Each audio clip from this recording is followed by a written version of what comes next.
몇 군데가 있습니다. 특히 어떤 장소가 좋냐 하면 예루살렘을 이렇게 마주보고 있는 산들에서 보면 굉장히 아름답습니다. 그 예루살렘을 마주보고 있는 산이 어디냐면 바로 감람산입니다. 감람산. 예수님께서 감람산에 올라가셨다고 이야기를 하시잖아요.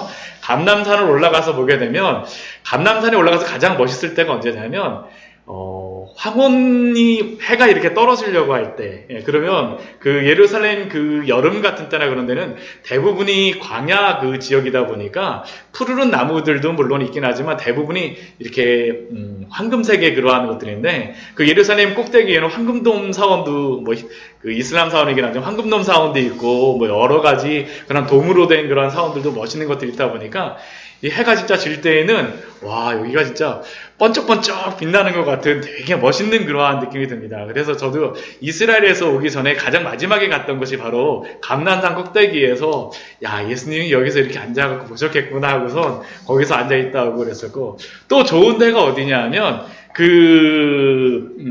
제가 거기 이스라엘에 있으면서 공부했던 그 히브리대가 스코푸스 산이라고 하는 그 위에 있는데 그 스코푸스 산은 어디냐면 감람산은 예루살렘 그 시온산을 마주보고 있다면 스코푸스 산은 요 오른쪽에 있습니다. 그 예루살렘으로 다 치자면 오른쪽에 있는 거죠? 왼쪽으로 더 와야 되나요? 아무튼. 근데 이쪽 가해편에 있습니다. 근데 이쪽에 있게 되면 여기서 뭐가 보이냐면 예루살렘 산, 예루살렘도 보이고요. 그리고 그 위에 있는 황금돔도 보이지만 또 그 옆에 보면 아까 말씀드렸던 그 감람산 있잖아요. 감람산 쪽으로도 또 교회들이 굉장히 오래된 교회들이 많거든요. 그 감람산하고 예수님 승천하셨다라고 하는 승천돔 뭐 그런 것들이 있는 것하고 또 가운데는 뭐가 있냐면 기드론 그 계곡이 있어서 예수님께서 기드론 계곡을 건너서 감람산으로 가셨다는데 기드론 계곡을 중심으로 다 그 시온산이 있는 그 예루살렘과 또 한편에는 감람산이 해갖고 이 부분이 굉장히 멋있습니다. 이 구름이 이렇게 쫙 지나가는 한 장면을 보았었는데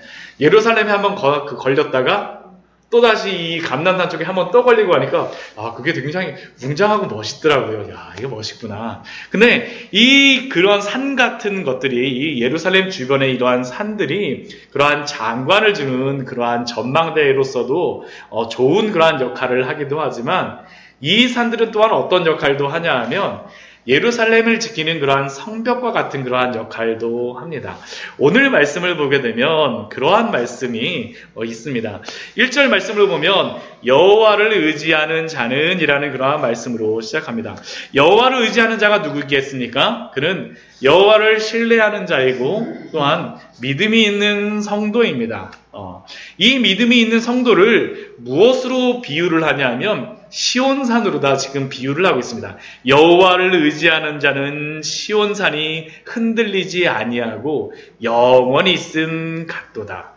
여기서 흔들린다라는 그러한 의미는 부패하다는 의미도 있고 또한 미끄러지다는 그러한 의미도 이 안에 있습니다. 흔들리다라는 의미도 있고 또 여기 영원히 있다라는 의미는 이게 앉다라는 그러한 단어 그 동사에서 온 겁니다. 그러다 보니까 이게 여호와를 의지하는 자는 영원히 흔들리지 않고 영원히 있다는 의미가 그 믿음의 길에서 미끄러지지 않고 그 믿음이 사그러들지 않고 그 믿음의 자리를 지킨다라는 그 의미가 바로 1절 말씀 가운데에는 있습니다. 여호와를 의지하는 자는 시온산과 같이 흔들리지 아니하고 영원히 믿음에 미끄러지지 않고 그렇게 잘 좌정해서 있다라는 게 바로 1절의 말씀입니다. 그런데 그렇게 여호와를 의지하는 자가 흔들리지 않고 영원히 있을 수 있는 그 이유가 무엇이겠습니까? 그 이유는 여호와 하나님께서 지켜주시기 때문입니다. 지켜주시기 때문입니다. 우리 2절 말씀을 보면 산들이 예루살렘을 두름과 같이라고 되어 있습니다. 아까 제가 말씀드렸던 그 예루살렘 주변의 그러한 산들, 감람산, 또 감람산 옆에 뭐가 있냐면 멸망산 있습니다. 멸망산. 왜 멸망산이냐면 솔로몬이 그 부인을 굉장히 많이 얻었잖아요. 근데 그 부인을 많이 얻었을 때 그 부인들이 결혼만 하고서 온 게 아닙니다. 올 때 무엇이 같이 오냐면 신들도 같이 옵니다.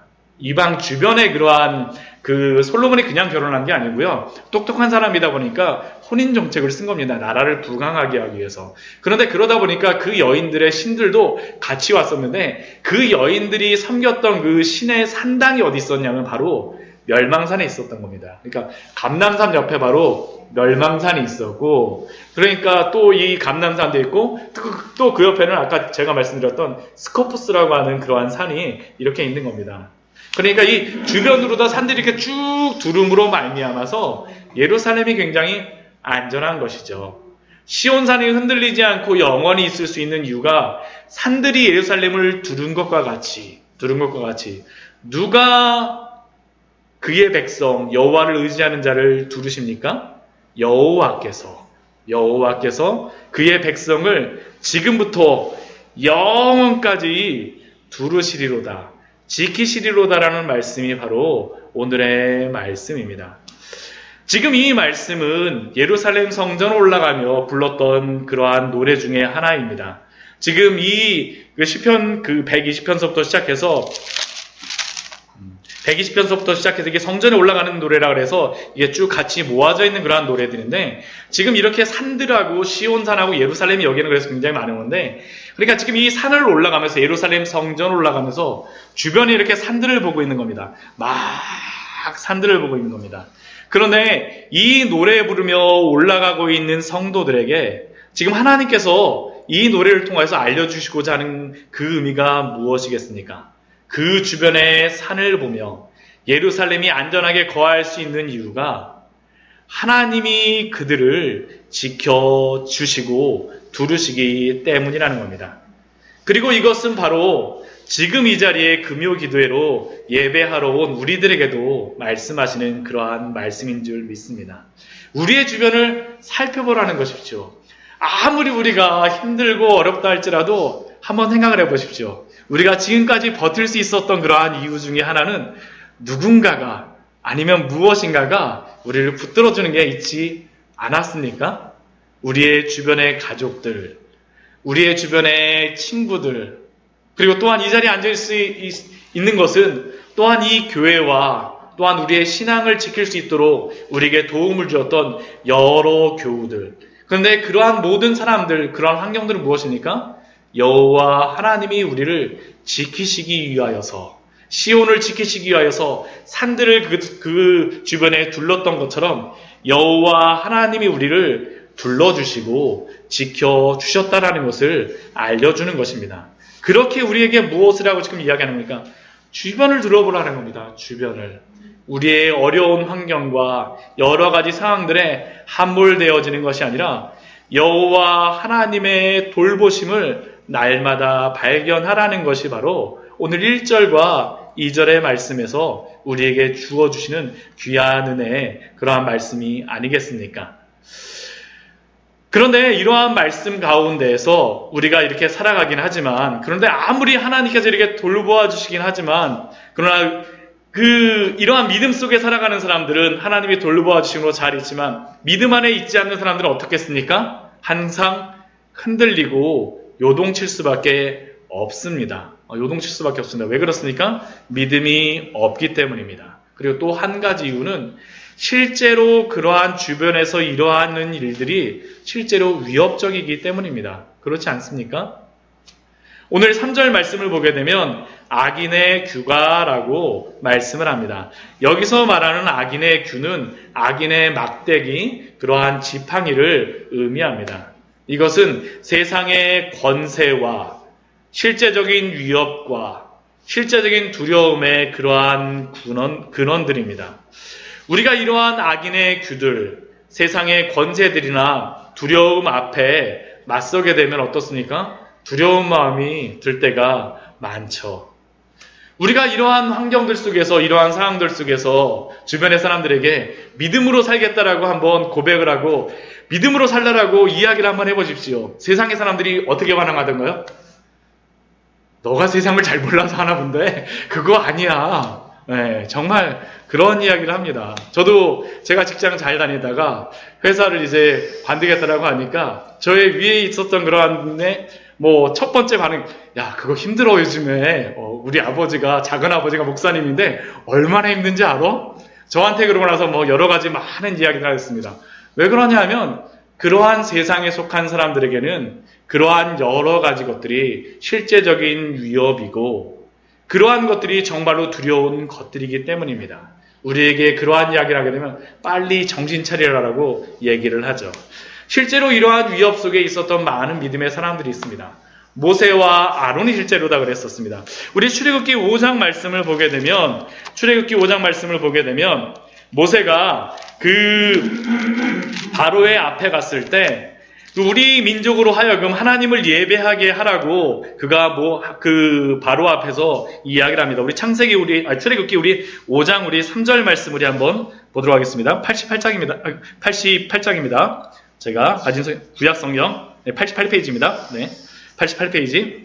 출애굽기 5장 3절 말씀입니다. 우리 같이 한번 읽어보도록 하겠습니다.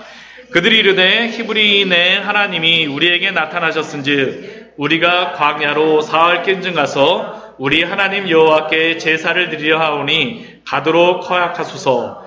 여호와께서 전염병이나 칼로 우리를 치실까 두려워하나이다. 이렇게 모세와 아론이 이야기할 때는 얼마나 마음속에 결심을 하고 다짐을 하고 모세가 하나님을 만났거든요. 너 가면 하나님이 너 가면 바로가 들어줄 거라고 이야기 앞부분에서 이렇게 몇 번씩이나 약속을 하십니다. 모세는 가게 되면 용기를 내서 갔으니까 들어줄 줄 알았겠죠. 근데 그 반응이 무엇이었을까요? 택도 없다라는 겁니다. 택도 없다라는 것. 우리 4절 말씀을 보게 되면 이렇게 말씀합니다. 우리 4절 말씀 같이 그러면 읽겠습니다. 애굽왕이 그들에게 이르되 모세와 아론아 너희가 어찌하여 백성의 노역을 쉬게 하느냐 가서 너희의 노역이나 하라. 너 딴 생각하지 말고 너희 일이나 하라고 지금 이야기하고 있습니다. 우리가 세상에 이야기하면 바로 이렇게 한다라는 거죠. 그리고 8절 말씀에 보면 모세가 또한 그 백성들도 이렇게 두렵게 합니다. 우리 5장 8절 말씀 또 한번 같이 읽겠습니다. 또 그들이 전에 만든 벽돌 수요대로 그들에게 만들게 하고 감하지 말라. 그들이 게으름으로 소리질러 이르기를 우리가 가서 우리 하나님께 제사를 드리자 하나니. 아마 한참 바쁜데 교회 와서 예배 드린다 그러면 정신 차리시라고 하시는 분들 많을 겁니다. 진짜 우리 가운데 일어나는 그러한 상황들입니다. 실질적인 우리에게 있는 그러한 여러 가지 두려움들, 이러한 것들이 우리를 힘들게 하고 어렵게 하기 때문에 우리의 마음속에 여러 가지 두려움들이 일어나고 세상이 그렇게 반응하는 것입니다. 그러나 이러한 때 우리가 기억해야 될 것이 무엇이겠습니까? 악인의 권세는 한정적이라는 겁니다. 한정적이라는 겁니다. 우리 시편 125편 3절 말씀, 악인의 규가하고 나서 그 뒤에 말씀을 우리 같이 한번 읽어보도록 하겠습니다. 우리 시편 같이 읽겠습니다. 의인들의 땅에서는 그 권세를 누리지 못하리니 이는 의인들로 하여금 죄악의 손을 대지 못하리로다. 아멘. 여기서 악인의 규가, 악인의 권세가 의인들로 하여금 마음대로 압제하지 못하는 이유가 무엇입니까? 그 권세를 마음대로 행사하지 못하는 이유가 무엇입니까? 그것은 바로 여호와 하나님께서 지켜주심이고 그들의 권세를 한정적으로 만들었기 때문입니다. 아무리 악인의 권세가 강하고 위협적이라 할지라도 의인들의 땅에서는, 여기 땅이라고 하는 것은 이게 몫이라는 의미입니다. 이게 제비 뽑는 것 그런 것인데, 제비 뽑게 되면 내 몫이 되잖아요. 그런 건데, 이 의인들의 몫에서는 그 권세를 악인들이 아무리 행사하려 할지라도 행사할 수가 없다라는 겁니다. 그래서 의인들로 하여금 어떻게 합니까? 하나님께서 그 의인들로 하여금 죄악의 손을 대지 아니하게 함이로다. 악한 것들로 하여금 악한 것들에 유혹받음으로 말미암아서 악한 일을 하지 않도록 하나님이 지켜주시겠다라는 겁니다. 하나님께서 그 의인들을, 여호와를 의지하는 자가 죄악의 길을 가지 않도록 지키시겠다라는 약속이 바로 이 말씀입니다. 이러한 약속과 말씀을 그렇게 우리는 잊지 않는 것이 너무나도 중요합니다. 그리고 무엇보다도 우리는 우리의 마음을 지켜야 합니다. 하나님이 지키시겠다라고 약속하여 주셨지만, 그러나 우리가 우리의 마음을 지키지 않는다라면 또 우리는 하나님의 말씀을 어기게 되는 것이겠죠. 잠언 4장 23절 말씀을 보게 되면 이 마음에 대하여서 이렇게 말씀합니다. 잠언 4장 23절 말씀을 보게 되면 이렇게 말씀합니다. 모든 지킬 만한 것 중에 더욱 내 마음을 지키라. 생명의 근원이 이에서 남이니라. 생명의 근원이 우리의 마음에서 난다라는 거죠. 그러니까 그 마음을 지키라라고 잠언의 그러한 기자는 우리에게 말씀합니다. 그러나 아무리 믿음을 갖고 우리가 마음을 지키려고 해도 마음을 지키는 것이 쉽습니까? 쉽지 않습니다. 아침에 오늘 뭐 해야지. 어제 밤에 잘 때는 내일 꼭 새벽 예배 나가야 되겠다. 그런데 딱 그 시간이 되면 어떻습니까? 내일 가겠어요, 주님. 오늘은 말고요. 내일이요, 내일. 내일 아시죠? 내일도 날이에요 하고서. 정말 우리가 마음을 지키는 것이 쉽지가 않습니다. 제가 지금 새벽 예배를 그냥 말씀드린 것이지만 신앙이 좋은 그러한 믿음의 사람들도 그랬습니다. 종교개혁의 그러한 앞장을 섰던 루터에게도 그러한 경우가 있었습니다. 종교개혁의 선봉에 서서 믿음으로 힘있게 종교개혁을 위해 노력하였지만 어느 날 루터의 마음속에 낙심하는 마음과 함께 또 어떤 마음이 들었었냐면 종교개혁에 실패했다라고 하는 종교개혁이 파선했다라고 하는 그러한 패배감이 그를 휘감았습니다. 그러면서 그는 그러한 마음들을 가지고 여러 사람들과 이야기하다 보니까 비관적인 생각들과 종교개혁이 실패했다는 생각에 사로잡혀서 부정적인 태도를 드러내기가 십상이었습니다. 그래서 휴가도 다녀오고 여러 가지 좀 쉼도 가졌었지만 그것을 이겨내기가 쉽지 않았습니다. 그런데 이렇게 행동하던 루터에게 어느 날 그가 집에 들어갔을 때 그의 부인이 그를 맞이하였습니다. 근데 그 루터를 맞이하는 그 부인의 그러한 모습이 평소와 다릅니다. 입고 있던 옷이 무엇이었었냐 하면 상복을 입고 까만 상복을 입고 루터를 기다리고 있었습니다. 그래서 루터는 그의 아내에게 질문합니다. 아니 여보, 우리 아이들이 갑자기 죽기라도 했어. 왜 당신이 이렇게 상복을 입고 있습니까? 그때는 그 자녀들이 태어나게 되면 워낙 금방 어렸을 때 많이 죽는 일들이 비일비재하였었기 때문에 루터가 깜짝 놀라서 걱정스러워서 왜 상복을 입고 있냐라고 질문을 하였는데 그때 그 루터의 아내 캐더린이 무엇이라고 이야기하냐면 당신은 우리 하늘 아버지께서 죽으셨다는 소식을 못 들으셨습니까? 그래서 하나님께서 세상을 이루시는 종교개혁 운동이 파산되었다는 소식을 못 들으셨나요? 라고 그 아내가 루터에게 오히려 질문하였습니다. 그리고 그 의미를 깨달은 그러한 루터는 다시 종교개혁을 진행하였습니다. 물론 이것은 그 종교개혁이 하나님이 돌아가셨다라는 게 아니죠. 왜 이 말을 했겠습니까? 하나님은 절대 주무시지도 아니하시고 졸지 아니하시고 주무시지도 아니하시는 그 하나님이신데 왜 당신은 하나님이 돌아가신 것처럼 하나님이 죽으셨던 것처럼 당신은 그 패배의식에 사로잡혀서 있느냐라고 그는 질문하였던 겁니다. 사랑하는 성도 여러분, 우리의 신앙과 믿음은 결코 눈에 보이는 힘에 좌우되지 않습니다. 비록 눈에 보이진 않지만 여호와 하나님께서 우리를 두르십니다. 그리고 여호와 하나님 우리를 지키십니다. 그렇게 그 마음을 지키시며 믿음의 경주에 힘쓰시는 우리 귀한 성도님들 되시기를 축원합니다. 하나님을 바라보아야 합니다. 하나님을 바라보아야 합니다. 그렇다면 이러한 믿음의 경주를 할 때, 이 믿음을 지킬 때 어떻게 세상에 함몰되지 않고 이길 수 있겠습니까? 4절과 5절 말씀에서 그 방법을 우리에게 알려줍니다. 그것은 다른 것이 아니라 바로 기도하라는 것입니다. 오늘 4절 말씀을 보면 여호와여라고 시편의 기자는 고백합니다. 기도입니다. 기도. 여호와여.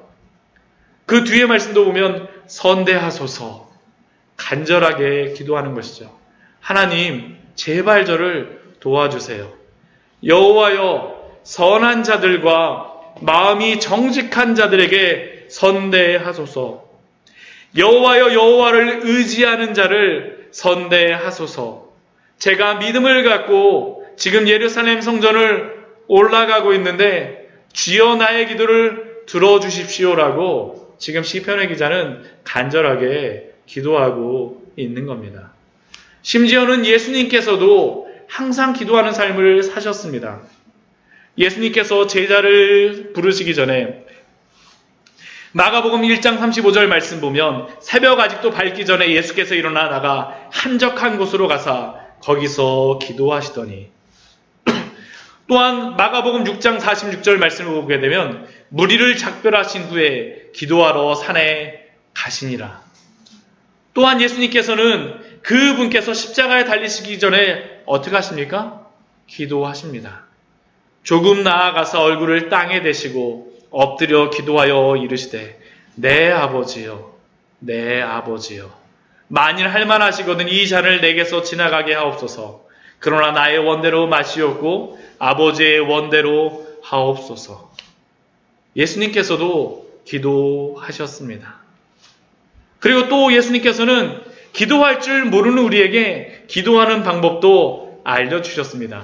이제 몇 주 지나면 저희가 주기도문에 대해서 배울 텐데요. 예수님께서 주기도문을 알려주시기 전에 그 앞에 이렇게 성경에 기록되어 있습니다. 그러므로 너희는 이렇게 기도하라. 그러므로 너희는 이렇게 기도하라. 하늘에 계신 우리 아버지여, 이름이 거룩히 여김을 받으시오며. 예수님은 당신만 기도하신 것이 아니라 우리에게도 기도하라고 말씀하시는 겁니다. 그렇기에 하물며 우리이겠습니까? 우리도 기도해야 합니다. 연약한 우리는 더욱더 하나님께 더 부르짖으며 기도해야 합니다. 우리 예레미야 33장 2절과 우리 3절 말씀을 한번 같이 한번 찾아보도록 하겠습니다. 저는 항상 이 말씀, 저는 항상 기도할 때마다 이 말씀 많이 생각합니다. 어려울 때마다 항상 이 말씀 가지고선 기도합니다. 예레미야서 33장 2절과 3절 말씀입니다. 우리 같이 한번 우리 구약성경 1106페이지입니다.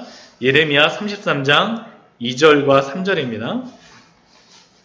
구약성경 1106페이지입니다. 예레미야 33장 2절과 3절 말씀입니다.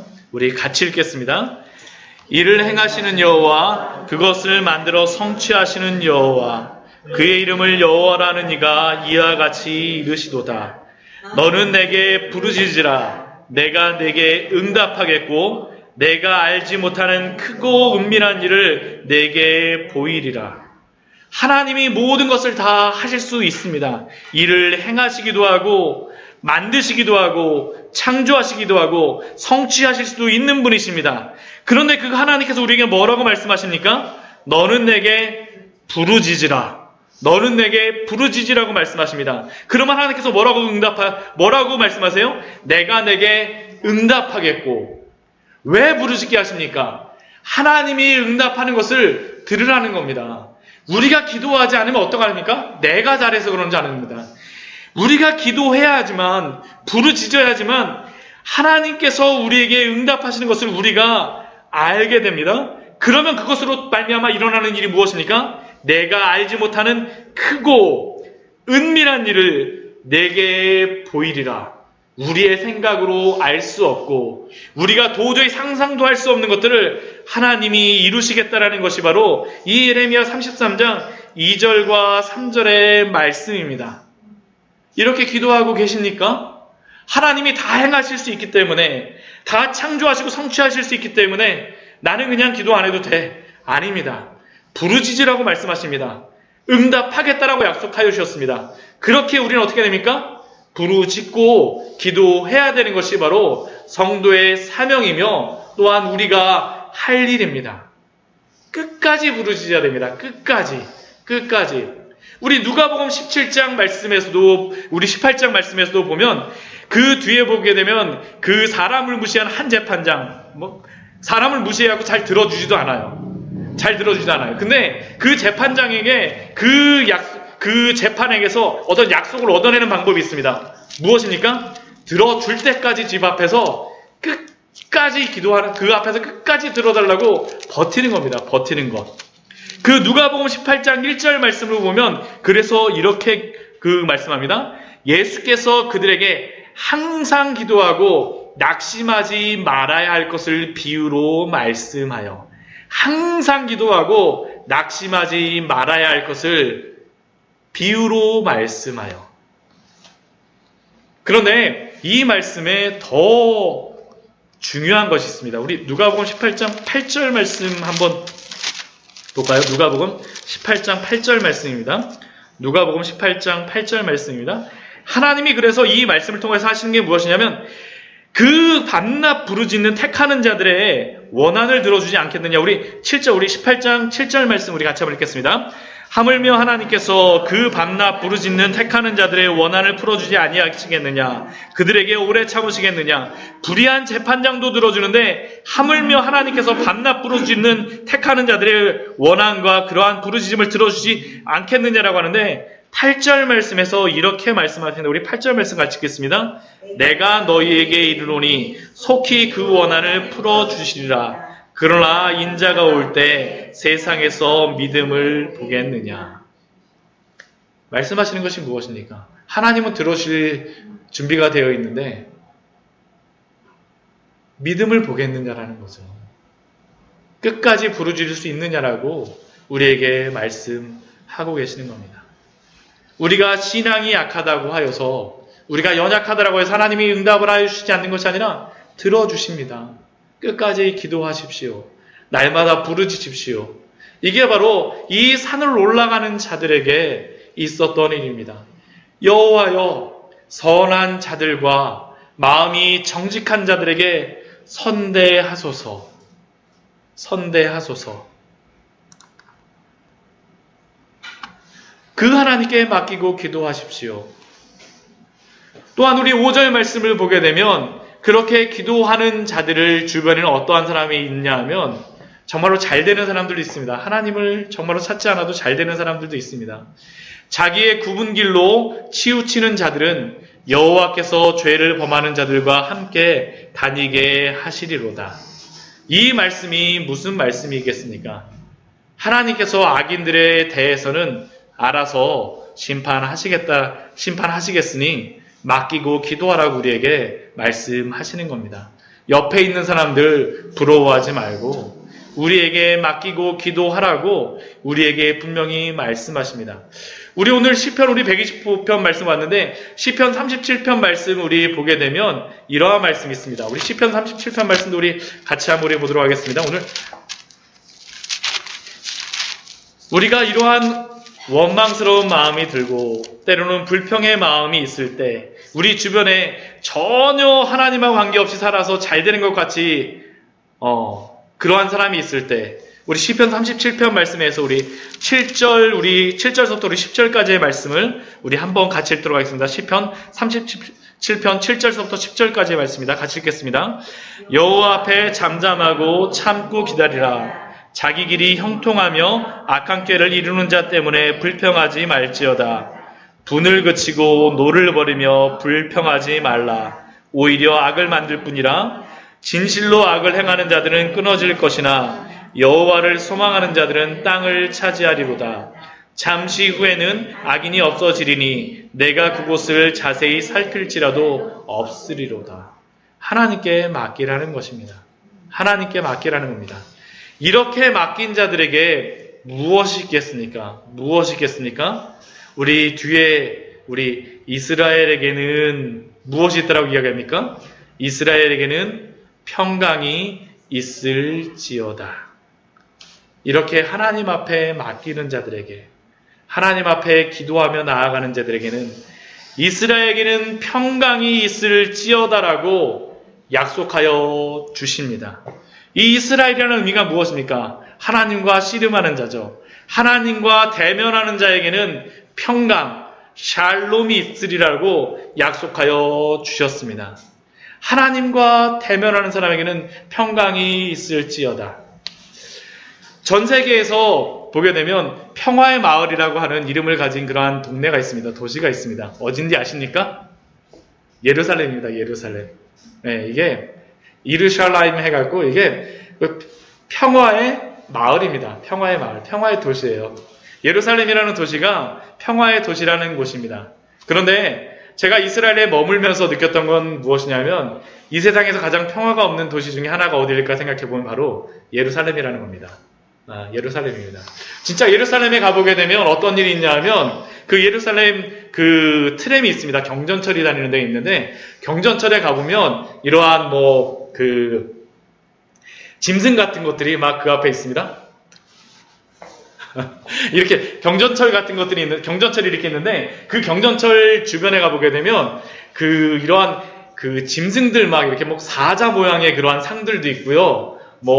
돼지도 있었나? 아무튼 여러 가지 것들이 막 있습니다. 굉장히 아주 크진 않은데 굉장히 무거워요. 움직이진 않아요. 근데 그걸 왜 만들어 놓은지 아십니까?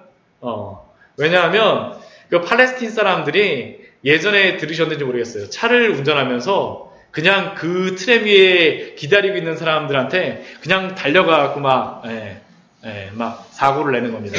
그래갖고 이스라엘에서 그걸 막기 위해서 이 앞뒤로 다 해갖고 큰 그러한 상들을 막 놨습니다. 그리고 이스라엘 예루살렘 막 다니다 보게 되면 이 바닥에 블럭 같은데 이름이 막 써져 있는 것이 있어요. 그 날짜하고 이름이 써져 있는 것이 있습니다. 그 왜 날짜하고 이름이 써져 있는지 아세요? 거기에서 죽었던 사람의 그러한 이름이 거기에 적혀 있는 겁니다. 그것뿐만이 아니라 예루살렘에 다니다 보면 모든 장소를 가게 되면 그냥 가지 못합니다. 가방 항상 내려놓고요. 손에 무엇이 있는지 다 꺼내놓고 큰 건물 같은 데 가려면 가야 됩니다. 왜냐하면 칼 가지고서 막 다니는 사람도 있고 총 가지고 다니는 그러한 사람들도 있기 때문에 실제로 1년에 몇 번씩 테러가 발생하기도 하고 또한 그뿐만 아니라 이스라엘 사람들만 죽는 것이 아니라 사실은 팔레스타인 사람들은 더 많이 죽고 있죠. 우리가 신문지상에서 많이 그것을 보고 있지 않습니까?